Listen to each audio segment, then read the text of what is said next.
Lideramos el camino de la opinión pública y buscamos que la cultura del debate alcance consensos y soluciones a los problemas de nuestro país.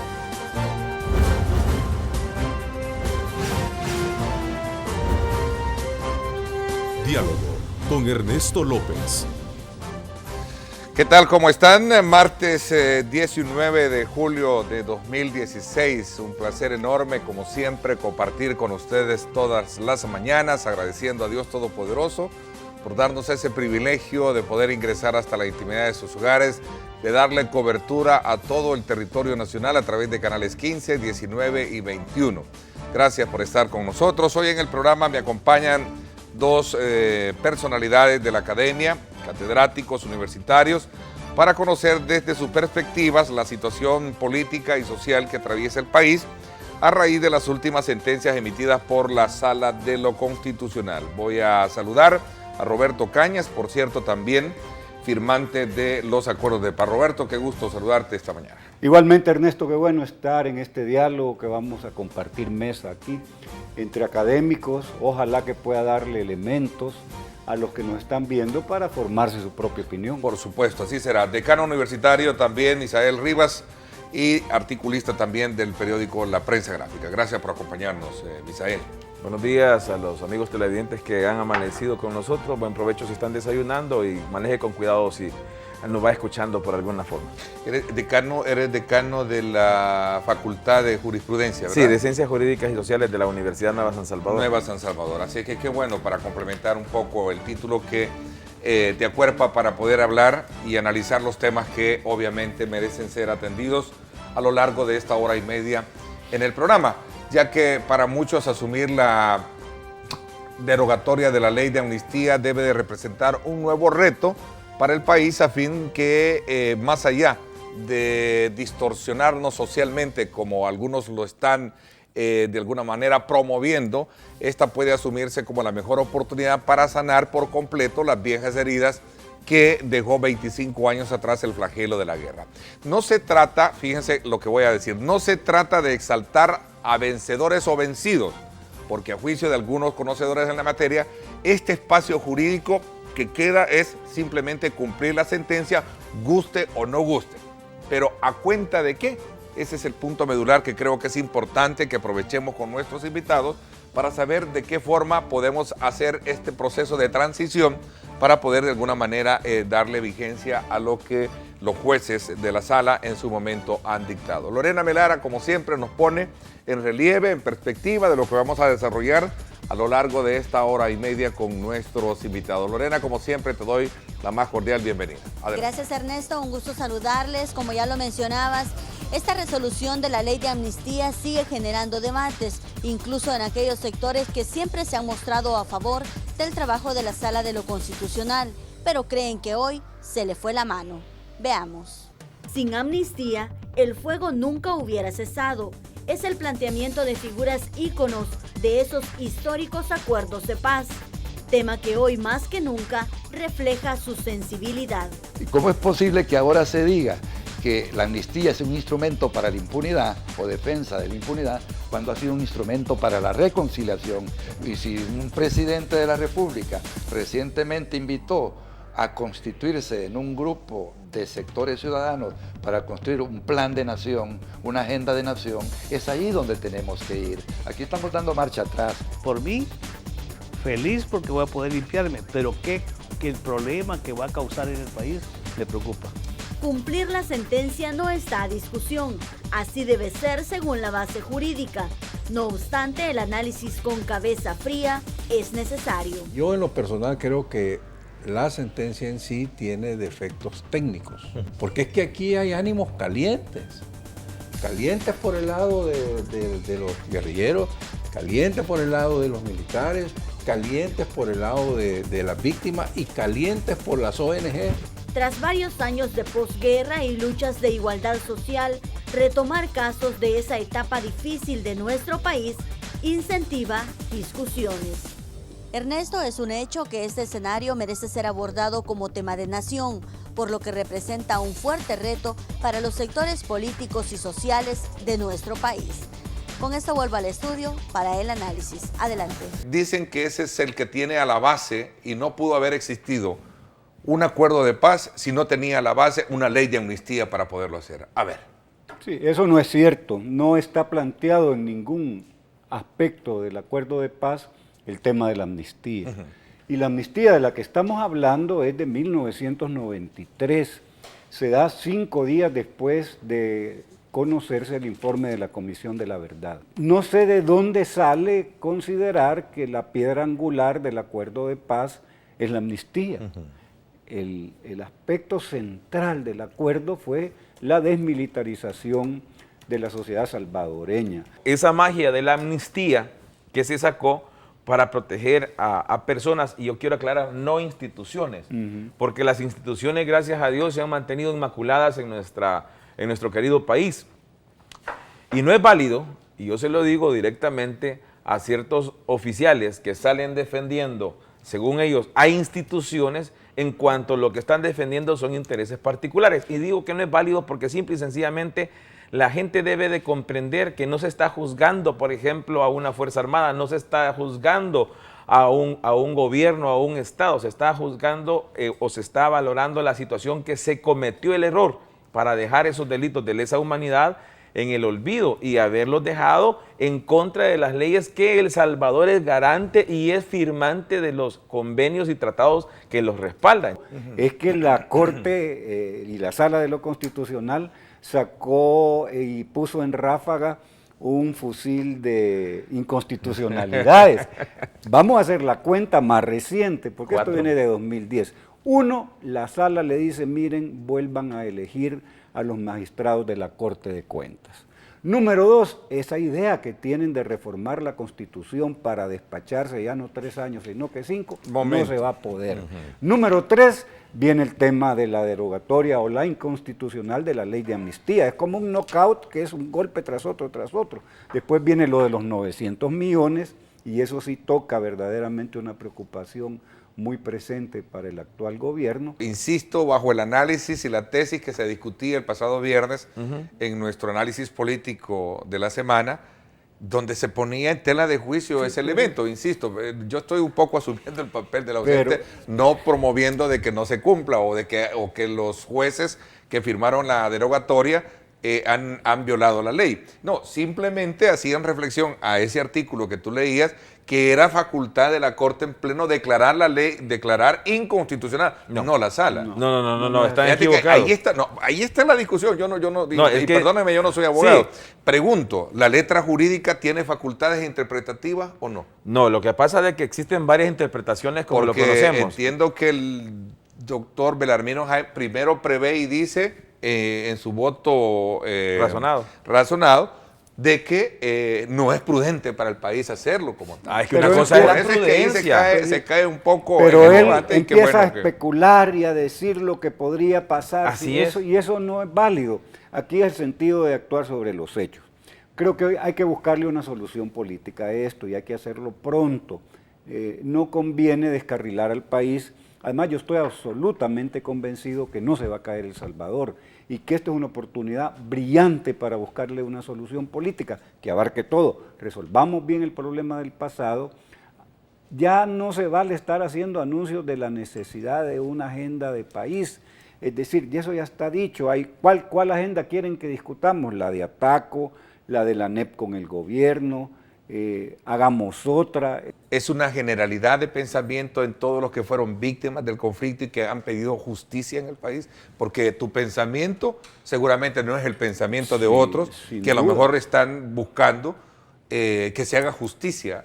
Sí, pero ¿qué justicia? Es justamente la que vamos yo quiero hacer un apunte. Justicia penal común es lo que ha recordado la Sala de lo Constitucional. Quiero hacer ese punto. Cuando la ley de amnistía se deroga y nos vamos a lo que es el revivir los delitos de lesa humanidad, la Corte no le está diciendo corra, agarre un abogado, vea qué hace. No, lo que le está diciendo es su derecho está liberado. Yo tengo un cliente de que está en el famoso libro azul, famoso libro azul de la recopilación de las vejaciones más grandes que tuvo El Salvador, o el Hightower, como le llaman también al otro libro de las Naciones Unidas, donde está, que fue él secuestrado. Y yo esperaba que me agarrara el teléfono, démosle, hoy sí vamos a entrar con la... No, muy calmadamente me dijo, ve, ya tengo la oportunidad de que esto se vaya a dar. Y lo primero que me dijo, ¿cómo ha de estar el que ordenó mi secuestro? Claro, es decir, el punto es, Misael, ya pasaron 25 años, estamos casi a 5 meses de la celebración de un cuarto de siglo de la firma del Acuerdo de Paz. Decía en aquel entonces el comandante general de las Fuerzas Armadas y también presidente de la República, Alfredo Cristiani, que por cierto lo citaba uno de nuestros periódicos, el Diario de Hoy, lo citaba recientemente, donde decía, se pensó en un mecanismo de perdón y olvido, o sea, de no judicializar nada, pero era necesario también que se conociera la verdad. O sea, había una expresión de aceptación per se, de que era pues, pasar de la, digamos, de los errores de la guerra a una etapa de reconstrucción. Sí, pero una cosa es llamarla y otra cosa es verla venir. Cuando hace la declaración, todo muy bien, pero cuando aparece el informe de la Comisión de la Verdad, ahí empieza Cristo a padecer y a decir, miren, mejor no hagamos una ley. El perdón y olvido tenemos que traerlo del baúl del recuerdo y hacerlo fuerte de nuevo. Ahora, sí estoy de acuerdo que las personas que se sienten necesitadas de sentar en el banquillo de los acusados una vez en su vida a las personas que han huido, que lo hagan. Es que hay una cosa, la sanación parte de lo interior. Si tú estás guardando un resentimiento, una pena que no logras exteriorizar, te pudres por dentro. Así es. Entonces, una persona y una sociedad está podrida por dentro si no logra sacar y ventilar esta problemática. Viendo mis archivos acá, dice él, el doctor Belarmino Jaime, que hubo un exceso de sus colegas de la Sala de la Constitución. Te lo está diciendo, o sea, insisto, no quiero regresar a y no sé, el término que tú dices, se vale, o sea. Pues sí, o sea, ¿se vale qué? Se vale expresar, ¿se vale estudiar se vale disentir, si es que la democracia es eso, el manejo del disenso. Democracia no es que todos estemos de acuerdo, lo que hay que hacer es administrar el disenso y buscar sacar adelante el país. Entonces no es pero problema. a mí lo que no me agrada es cuando alguien que se supone que estudia la ley hace una primero especulación, correcto, luego la tergiversación de algunas normas y quieren darle otra proyección. Como de que estos 4 están equivocados y yo estoy en lo correcto. Eso no es cierto. Las leyes, gracias a Dios, las que son convenciones y tratados internacionales, son bien claros y son poco técnicos, a manera que se puede entender por el que tome la ley. Entonces, venir y decir de que yo disiento de esta gente por esto y esto y que hubo una extrapetita resolución. No. Al hablar de cuestiones golpistas, uno tiene que tener 2 cosas claras. Uno, ¿quién quiere dar el golpe y por qué? Si eso está claro, uno podría entender dónde se fundamenta semejante aseveración. Yo no logro ver ni quién quiera dar el golpe, ni por qué, porque generalmente los golpes de Estado se dan cuando hay una amenaza fundamental a los intereses más grandes de un sector económico que tiene mucho poder y ve amenazada la sacrosanta propiedad privada.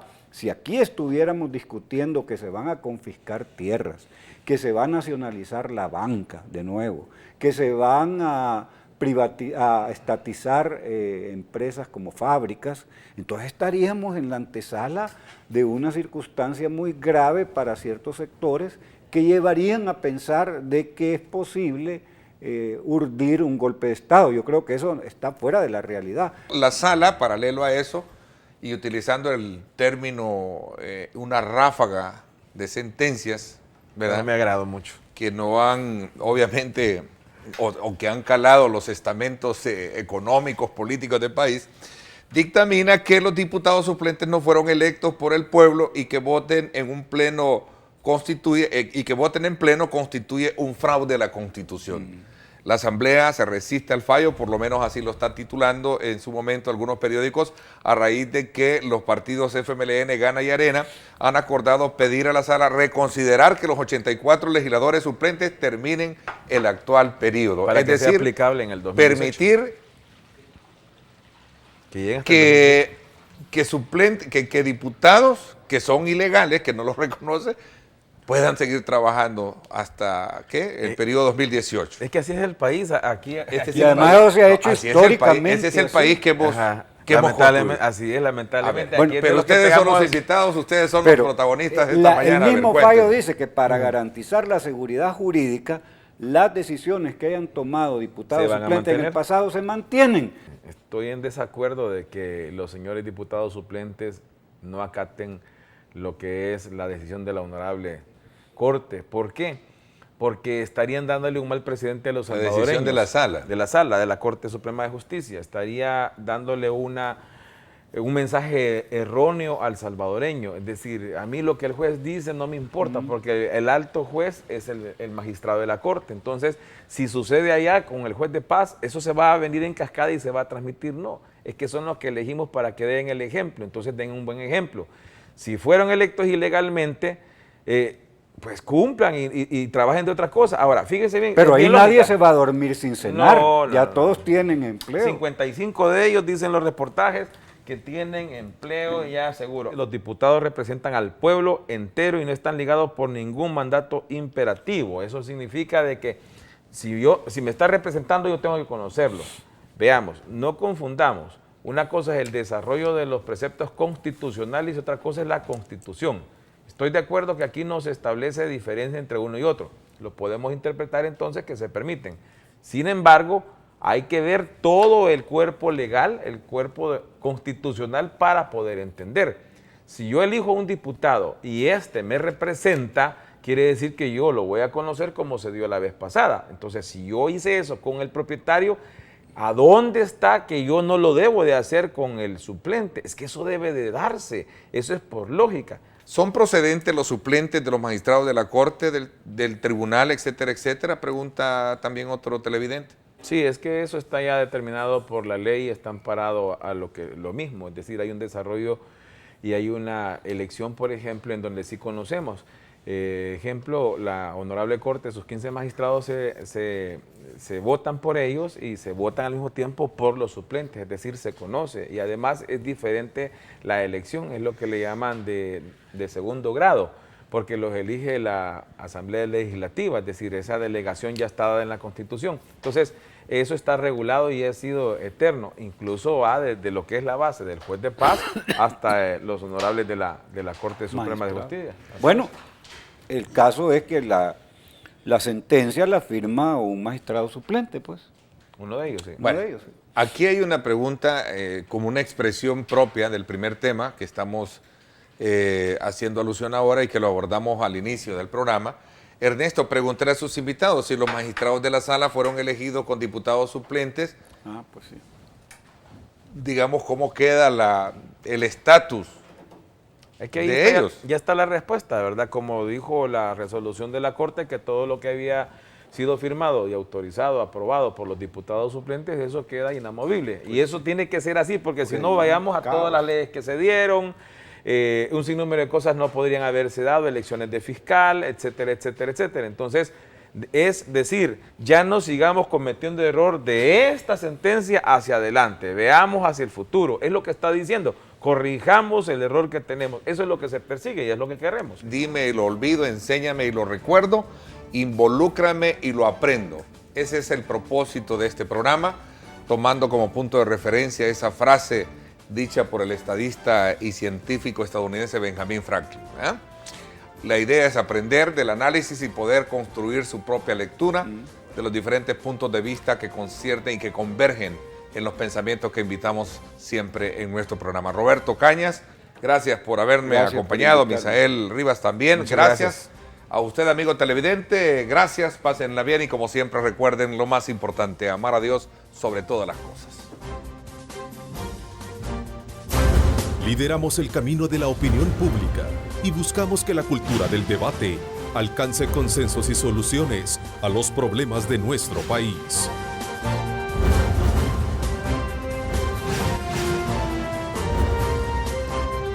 Diálogo con Ernesto López.